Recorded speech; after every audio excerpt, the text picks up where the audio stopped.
అందరికీ నమస్కారం. ఈ నెల ఏప్రిల్ 5వ తేదీన ఆదివారం నాడు సంకటహర చతుర్థి వచ్చింది. ప్రతి నెలలో కృష్ణపక్షం చతుర్థి నాడు సంకటహర చతుర్థి వస్తుంది. ఈ చతుర్థి రోజున వినాయకుణ్ణి పూజిస్తే చాలు, మీ జీవితంలో ఏర్పడే ఆటంకాలు, కష్టాలన్నీ వెంటనే తొలగిపోయి మీకు, మీ కుటుంబానికి మంచి రోజులు ప్రారంభమవుతాయి. అంతటి శక్తి ఈ సంకటహర చతుర్థి వ్రతానికి ఉంటుంది. చాలా సులభంగా చేసుకునే ఈ వ్రతాన్ని ఒక్కసారి ఆచరించి చూడండి. ఖచ్చితంగా మంచి మార్పును చూస్తారు. సంకటహర చతుర్థి పూజ నియమాలు, పాటించాల్సిన విధి విధానాల గురించి ఈ వీడియోలో తెలుసుకుందాం. ఈ నెల ఏప్రిల్ 5వ తేదీన ఆదివారం నాడు సంకటహర చతుర్థి వచ్చింది. ఈ రోజున ఎవరైతే వినాయకుణ్ణి పూజిస్తారో అలాంటి వారికి ఆయురారోగ్యాలను, అష్టైశ్వర్యాలను సులభంగా ప్రసాదిస్తానని స్వయంగా ఆ వినాయకుడే వరమిచ్చాడట. కాబట్టి ఈ చతుర్థి రోజున ప్రతి ఒక్కరూ ఉదయాన్నే నిద్రలేచి ఇంట్లో దీపారాధన చేసుకోండి. ఉదయం 9 గంటలలోపు ఇంట్లో దీపారాధన పూర్తి చేసుకోండి. పూజ చేసే ఆడవారు ఇల్లంతా శుభ్రం చేసుకుని తలస్నానం చేసి ఇంటి గడపలకు పసుపు రాసి కుంకుమ బొట్లు పెట్టి ఇంట్లో దీపారాధన చేసుకోండి. పూజ చేసే ఆడవారు ఎరుపు రంగు వస్త్రాలను ధరించి కాళ్లకు పసుపు రాసుకొని పాపిట్లో కుంకుమ బొట్టు పెట్టుకొని మెడలో నల్లపూసలు ధరించి ఈ వ్రతాన్ని చెయ్యాలి. ఈ సంగ్రహర చతుర్థి వ్రతం కోసం ముందుగానే పూజా సామాగ్రిని సిద్ధం చేసుకుని పెట్టుకోండి. ఎర్రటి మందార పుష్పాలు లేదా ఎర్రటి గులాబీ పూలు, గరికపోచలు, అక్షింతలు, కొబ్బరికాయ, అరటిపండ్లు లేదా దానిమ్మ పండ్లు, 2 ఎండు ఖర్జూరాలు, 2 వక్కలు, తమలపాకులు ముడుపు కట్టడానికి ఒక ఎర్రటి కాటన్ వస్త్రం, వినాయకుడి చిత్రపటం లేదా వినాయకుని విగ్రహం. ఈ పూజ సామగ్రిని మొత్తం ముందుగానే సిద్ధం చేసుకుని పెట్టుకోండి. పూజగదిలో వినాయకుని చిత్రపటాన్ని కాని, వినాయకుని విగ్రహాన్ని కాని ప్రతిష్ఠించి గంధం రాసి కుంకుమ బొట్లు పెట్టండి. ఎర్రటి మందార పూలు మరియు గరిక అంటే గణపతికి చాలా ప్రీతికరమైనవి. కాబట్టి ఎర్రటి మందార పూలతో గణపతిని అందంగా అలంకరించుకోండి. మందార పూలు అందుబాటులో లేకపోతే గులాబీ పూలతో గణపతిని పూజించవచ్చు. అలాగే గణపతి చిత్రపటానికి గరికమాల వేయండి. అయితే గరికమాల వేయలేనివారు 21 గరిక పూచలను తెచ్చుకొని వినాయకుని పటం ముందు పట్టుకోండి. ఈ విధంగా గణపతిని అందంగా అలంకరించి ఆవు నెయ్యితో కాని, కొబ్బరి నూనెతో కాని దీపారాధన చేసుకోండి. గణపతి ఫోటో ముందు 2 దీపాలు వెలిగించాలి. ఈ విధంగా గణపతిని పూజిస్తూ ఓం గం గణపతయే నమః అనే మంత్రాన్ని 21 సార్లు జపించండి. ఈ రోజున ఈ మంత్రాన్ని చదివితే మీ పూజకు రెట్టింపు పుణ్యఫలితం లభిస్తుంది. ఇక గణపతి పూజలో నైవేద్యంగా దానిమ్మ పండ్లు లేదా అరటిపండ్లను నైవేద్యంగా సమర్పించండి. ఈ పూజలో అతి ముఖ్యమైనది గణపతికి ముడుపు కట్టడం.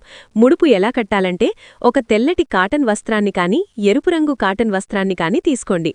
ఈ వస్త్రాన్ని గణపతి ముందు పరిచి వస్త్రానికి 4 వైపులా పసుపు రాసి మీ మనసులో ఉన్న కోరికలను మనసారా గణపతికి చెప్పుకుంటూ 3 గుప్పళ్ల బియ్యాన్ని ఆ వస్త్రంలో పోయండి.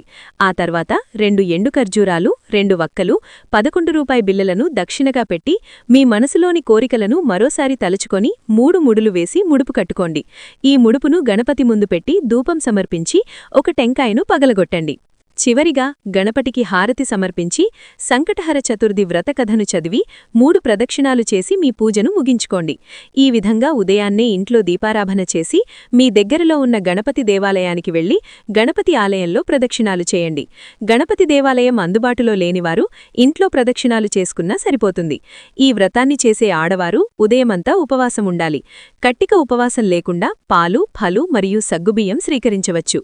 ఇక సాయంత్రం సూర్యుడు అస్తమించిన తర్వాత స్త్రీలు మరలా తలస్నానం చేసి మీ పూజగదిలో దీపం వెలిగించి ఉదయం కట్టిన ముడుపును ఇప్పతీసి ఆ ముడుపులో ఉన్న బియ్యంతో పొంగలి తయారుచేసి ఆ పొంగలిని గణపతికి నైవేద్యంగా సమర్పించాలి. అలాగే ముడుపులో ఉన్న వక్కలు, ఖర్జూరాలు తీసి ప్రసాదంగా స్వీకరించండి. అలాగే ముడుపులో కట్టిన చిల్లర నాణాలు తీసి మీ బీరువాలో పెట్టుకోండి లేదా గణపతి దేవాలయంలో వేయండి. ఈ విధంగా ఉదయం సాయంత్రం 2 పూటలా దీపారాధన చేసి ముడుపులో ఉన్న బియ్యంతో వినాయకుడికి నైవేద్యం తయారు చేయాలి. ఉదయమంతా ఉపవాసముండి స్త్రీలు సాయంత్రం చంద్రుడిని చూసి మీ ఉపవాసాన్ని విరమించండి. సాయంత్రం పూజలో నివేదించిన ప్రసాదాన్ని మీ కుటుంబమంతా తప్పనిసరిగా స్వీకరించాలి. ఈ విధంగా చాలా సులభంగా ఈ వ్రతాన్ని చేసుకోండి. మీ మనసులో ఏది కోరుకున్నా ఖచ్చితంగా నెరవేరుతుంది. అయితే ఈ వ్రతాన్ని ఆచరించడం కష్టమని భావించేవారు ఒక పూట ఉపవాసముండి సంకటనాశన గణేశ స్తోత్రం చదివి మీ దగ్గరలో ఉన్న గణపతి దేవాలయాన్ని సందర్శించినా సరిపోతుంది. ఉపవాసం కూడా చేయలేనివారు కనీసం 4 సార్లు శ్రీ సంకటనాశన గణేశ స్తోత్రాన్ని పఠించండి. నిజానికి ఈ వ్రతం ఎంతో సులువుగా ఉన్నప్పటికీ ఈ వ్రత విధిలో కొన్ని సందేహాలు రావడం సహజం. వినాయక చవితి నాడు తప్ప ఈ వినాయకుని పూజలో ఎప్పుడూ కూడా తులసి ఆకులు వాడకూడదు. అలాగే గణపతి పూజలో నైవేద్యంగా కుడుములు, ఉండ్రాళ్ళు, అరటిపండ్లు, పాయసం, నువ్వులు, 21 మోదకాలు ఇలా ఏ నైవేద్యాన్నైనా గణపతికి సమర్పించవచ్చు. ఇక ఈ రోజున శుక్రవారం కలిసి వచ్చింది కాబట్టి గణపతితో పాటుగా లక్ష్మీదేవిని కూడా పూజించండి. అలాగే తులసికోటలో నెయ్యి దీపం వెలిగించి తులసికి ప్రదక్షిణాలు చేస్తే డబ్బు సమస్యలన్నీ వెంటనే తొలగిపోతాయి. ముఖ్యంగా చదువుకునే విద్యార్థులు ఈ రోజున గణపతి దేవాలయానికి వెళ్లి గణపతి ముందు 12 గుంజీళ్లు తీయండి. విద్యలో ఆటంకాలు లేకుండా విద్యాబుద్ధులు ప్రాప్తిస్తాయి. ముఖ్యంగా వ్యాపారాలు చేసేవారు మీ దగ్గరలో ఉన్న గణపతి దేవాలయానికి వెళ్లి గణపతి పాదాల దగ్గర గరికను పెట్టి నమస్కారం చేసుకోండి. మీ వ్యాపారంలో నష్టాలు లేకుండా లాభాలు కలుగుతాయి. అలాగే మీ జాతకంలో అదృష్టం లేకపోతే ఈ శుక్రవారం తప్పనిసరిగా గోమాతకు పచ్చిగడ్డిని ఆహారంగా పెట్టి నమస్కారం చేసుకోండి. జాతక దోషాలన్నీ వెంటనే తొలగిపోయి అదృష్టం, ఐశ్వర్యం కలిసి వస్తుంది.